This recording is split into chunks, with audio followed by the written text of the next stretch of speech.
या कृष्णेन रसा वर्तमानो निवेशयन्नामृतन्मृत्यञ्च हिरण्येन सवितार्थेन देवो जातिभुवनानि पश्यन्। ओम घृणीसूर्याय नमः। हर हर महादेव। सभी मित्रों को, भक्तों को आइए आप सबों के बीच में मैं उपस्थित हूँ अपने ज्ञान अनुसार कुछ ज्ञान की बातें लेकर के। आज का विषय है छठ महापर्व। कब, कैसे और क्यों, इसका पौराणिक महत्व क्या है, इसके बारे में विस्तार पूर्वक आप सबों को मैं बताने जा रहा हूँ। यह वीडियो आप लोग पूरा देखें और देखने के बाद लाइक, शेयर, कमेंट, सब्सक्राइब आप लोग करेंगे। यह आस्था और विश्वास, श्रद्धा का यह महापर्व है। मूलतः यह बिहार, झारखंड, उत्तर प्रदेश में पहले लोग ज़्यादा मनाते थे। समयानुसार पूरे भारत में यह पर्व बहुत ज़ोर शोर से मनाने लोग लग गए और अब तो भारतीय मूल के जितने लोग भी विदेश में भी रह रहे हैं तो वहाँ भी यह छठ महापर्व अपने अपने श्रद्धा और अपनी अपनी विश्वसनीयता के साथ वहाँ लोग भी यह व्रत कर रहे हैं। दिनों पर दिन इसकी मान्यताएं बढ़ती चली जा रही हैं। क्यों न बढ़े। भगवान सूर्य का प्रकाश तो पूरे विश्व पे है, पूरे धरती पे है। वह किसी को छोड़े नहीं है, अपने प्रकाश से सबको प्रकाशित करते हैं। तो यह जो नेचर में हम लोग जो सूर्य की किरणें लेते हैं, धूप लेते हैं, इसके उपलक्ष्य में हम लोग को कुछ तो बनता है। जो साक्षात देवता हैं पृथ्वी पर दिखने वाले, जैसे भगवान सूर्य हो गए, अग्नि हो गई, वायु हो गए और वरुण भगवान हो गए। ये कुछ देवता ऐसे हैं जो अपने आँखों से हम लोग देखते हैं। प्रत्यक्ष रूप में ये देवता माने गए हैं। अप्रत्यक्ष में तो बहुत हैं, लेकिन यह प्रत्यक्ष रूप में देवता है और प्रत्यक्ष देवता का हम लोग पूजन करते हैं। सूर्य आरोग्यता का प्रतीक है, सूर्य पद प्रतिष्ठा का प्रतीक है, सूर्य मान सम्मान का प्रतीक है, सूर्य धन धान्य के प्रतीक है। जो भी भक्त ये सब चाहते हैं कि पुत्र हो, धन हो, पद प्रतिष्ठा बनी रहे, मान सम्मान बढ़े, यश कीर्ति लाभ प्राप्त हो, तो वह भगवान भास्कर का पूजन अवश्य करें। इनके पूजन करने से ये सब लाभ प्राप्त होता है। यह 4 दिन का व्रत जो है, इस वर्ष 30 अक्टूबर को सूर्य षष्ठी के नाम से यह व्रत मनाया जाएगा। यह 4 दिन का व्रत होता है। नहाए खाए एक दिन होता है, खरना होता है, एक दिन सूर्य षष्ठी जिस दिन व्रत रहता है मेन वह होता है, दूसरे दिन भगवान सूर्य का अर्घ, दूसरा अर्घ पड़ता है। यह मिला जुला करके जो प्रक्रिया होती है ये 4 दिन की होती है। सूर्य षष्ठी व्रत जो है, इसमें पौराणिक, वैज्ञानिक ये सब महत्व छिपा हुआ है। 3 दिन के व्रत में, 4 दिन का व्रत में हम लोग क्या करते हैं? लौकी चावल, चने का दाल पहला दिन, जिसको हम लोग नहाए खाए के नाम से जानते हैं। बाह्य शुद्धि और अभ्यंतर शुद्धि। एक व्रत को ठीक ढंग से करने के लिए बाह्य शुद्धि भी जरूरी है और भीतर भी शुद्धि जरूरी है। तब हम लोग जा कर के कोई भी व्रत करने योग्य बनते हैं। और यह कठोर से कठोर नियमबद्ध तरीके से इस व्रत को किया जाता है। इसमें कोई गलती की कोई गुंजाइश ही नहीं है। इसमें गलती करें और व्रत करें, यह बहुत कठोरतम व्रत में से एक व्रत है, छठ व्रत। दूसरे दिन खरना के नाम से हम लोग इस व्रत को जानते हैं। व्रती सुबह से न अन्न लेता है, न जल लेता है, व्रत रहता है सायंकालीन इक्षु रस में खीर बना करके और खरना करता है। इसके बाद कुल्ला वगैरह हाथ मुंह धो करके विश्राम लोग करते हैं। सुबह में 24 घंटे का निराजल व्रत रहता है। डूबते हुए सूर्य का अर्घ्य पहला दिया जाता है। इसके बाद दूसरा अर्घ्य उदय काल में दिया जाता है। हिंदू धर्म की मान्यता है कि हम लोग उगते सूर्य को भी पूजते हैं और डूबते सूर्य को भी पूजते हैं।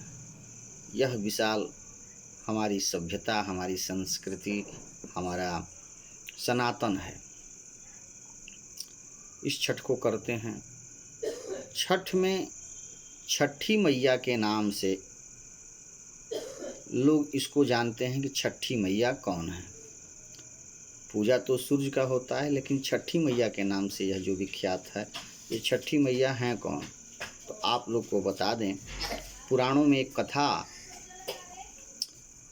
आता है कि एक राजा थे, उनका कोई संतान नहीं था।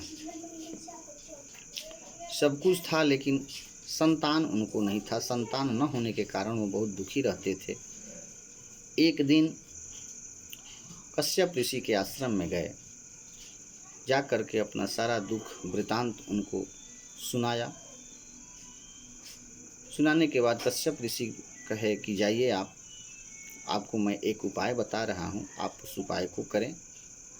उपाय में उन्होंने बताया कि आप एक पुत्रेष्ठी यज्ञ करें और उस यज्ञ संपन्न यदि आप कर ले रहे हैं तो निश्चित ही आपको पुत्र की प्राप्ति होगी। राजा वहाँ से अपने महल के लिए चल पड़े। आकर के रानी से सभी बात को बताए और जिस तरह बताए थे ऋषि जी, उन्हीं के हिसाब से यज्ञ का कार्य आरंभ हो गया। यज्ञ की पूर्णाहुति हुई, चरु से आहूत किया गया और जो शेष चरु बचा वह प्रसाद रूप में राजा की पत्नी रानी को प्रदान किया गया। रानी उस प्रसाद को ग्रहण की और भगवत कृपा से उनको पुत्र रत्न की प्राप्ति हुई। संयोग ये रहा, पुत्र तो हुआ लेकिन वह पुत्र मृत था, मरा हुआ पुत्र हुआ। अब जब राजा ने इस दृश्य को देखा, सुना तो और व्यथित हो गए। एक तो पहले दुख था कि पुत्र नहीं था, अब दूसरा दुख ये हुआ कि पुत्र होने के बाद भी वह मृत हो गया। बहुत विलाप पश्चाताप किए। इसके बाद उस मृत बालक को लेकर के शमशान घाट में उसका क्रिया वगैरह करने के लिए चलने लगे। आगे रास्ते में कुछ दूर जाने के बाद ये जो छठी मैया के नाम से आज हम लोग जिन माता को पूजते हैं, वही छठी मैया देवसेना के रूप में प्रकट हुई। देवसेना ईश्वर की पुत्री हैं और कार्तिकेय भगवान की पत्नी हैं, जिनको षष्ठी तिथि और षष्ठी देवी के नाम से भी जाना जाता है। ये देवी का मूल नाम देवसेना है। कार्तिक भगवान की यह पहली पत्नी है। एक पत्नी का नाम देवसेना है, एक पत्नी का नाम बनी माता है। तो वह राजा के सामने प्रकट हुई और ये देवसेना की उत्पत्ति प्राकृत के 6वें अंश में हुआ। देवसेना के रूप में ये विख्यात हुई और 6वें अंश में उत्पन्न होने के कारण यह षष्ठी या छठी के नाम से भी विख्यात हुई। इन्हीं का नाम छठी मैया है और इन्हीं का नाम माता देवसेना है और ये ही भगवान कार्तिकेय की पत्नी है। यह पुत्र को चिरंजीवी बनाती हैं। जिसका पुत्र होकर के मर जा रहा है या किसी की संतान नहीं हो रही है, तो वह षष्ठी माता का पूजन करने से छठी मैया प्रसन्न होती हैं और उनको पुत्र प्रदान करती हैं, और जिनका पुत्र जन्म लेकर के मर जाता है उनको यह दीर्घजीवी बनाती हैं। तो राजा के सामने जब प्रकट हुई, राजा सब कुछ वृतांत माता देवसेना को सुनाया। माता देवसेना प्रसन्न हुई और उन्होंने उनसे कही, आज मैं आपके पुत्र को जिंदा कर दे रही हूँ, लेकिन आज से कार्तिक शुक्ल पक्ष षष्ठी तिथि का आप सूर्य भगवान का व्रत करेंगे। आज से ही आपका ये व्रत आरंभ हो जाएगा। उसी दिन से ये मान्यता बनी कि हम लोग कार्तिक शुक्ल पक्ष के षष्ठी तिथि के दिन भगवान भास्कर और छठी मैया के नाम से यह छठ पर्व मनाते हैं। और देवसेना का संबंध सूर्य से जो है, छठी मैया का संबंध सूर्य भगवान से भाई और बहन का है। पुराणों में कहीं कहीं वर्णन आया है कि सूर्य भगवान की बहन का नाम षष्ठी है, जिनको देवसेना भी कहा गया है और षष्ठी भी कहा गया है और छठी भी कहा गया है। तो इसके बारे में तो हम लोग जान चुके। अब आगे जानते हैं कि सूर्य का पूजन क्यों करते हैं। तो सूर्य का पहले भी हम बता चुके हैं कि सूर्य का पूजन हम लोग के लिए सूर्य कितने ज़रूरी हैं। यह पृथ्वी के साक्षात देवता हैं, जो हम लोग अपने आँख से इनका दर्शन करते हैं। आरोग्यता चाहिए तो सूर्य के आराधना करना होगा, धन धान्य चाहिए तो सूर्य का आराधना करना होगा, पुत्र पौत्र चाहिए तो भी सूर्य का आराधना करना होगा। यश कीर्ति मान पद प्रतिष्ठा ये सब हमें सूर्य प्रदान करते हैं। सूर्य आत्मा का, ज्योतिष में सूर्य आत्मा का कारक बताया गया है। सूर्य पिता का कारक होता है। सूर्य के बिना हम लोग का जीवन जो है व्यर्थ हो जाता है। अगर जिसका सूर्य कमज़ोर है या सूर्य से जो पीड़ित है, उसको दुनिया में, परिवार में, घर में, समाज में न ख्याति मिलेगी, न पद प्रतिष्ठा मिलेगा, न मान मर्यादा प्राप्त होगी। ये सब सूर्य हमें प्रदान करते हैं। इसलिए हर वर्ष हम लोग यह आस्था और श्रद्धा का महापर्व सूर्य षष्ठी डाला के नाम से कहीं कहीं विख्यात है, सूर्य षष्ठी के नाम से विख्यात है, छठ के नाम से विख्यात है। यह महापर्व हम लोग हर वर्ष मनाते चले आ रहे हैं। इस वर्ष भी 30 तारीख को यह व्रत है सूर्य षष्ठी, और दूसरा अर्घ 31 अक्टूबर को प्रातःकालीन यह अर्घ दे करके इस व्रत को हम लोग संपन्न करेंगे। तो इस व्रत की महिमा ये है। तो इस वर्ष छठ पर्व के लिए आप सबों के लिए बहुत बहुत हार्दिक शुभकामना। बाबा विश्वनाथ जी, माता अन्नपूर्णा जी और छठी मैया आप सब परिवार को हर तरह से अपनी छाया दृष्टि प्रदान करें।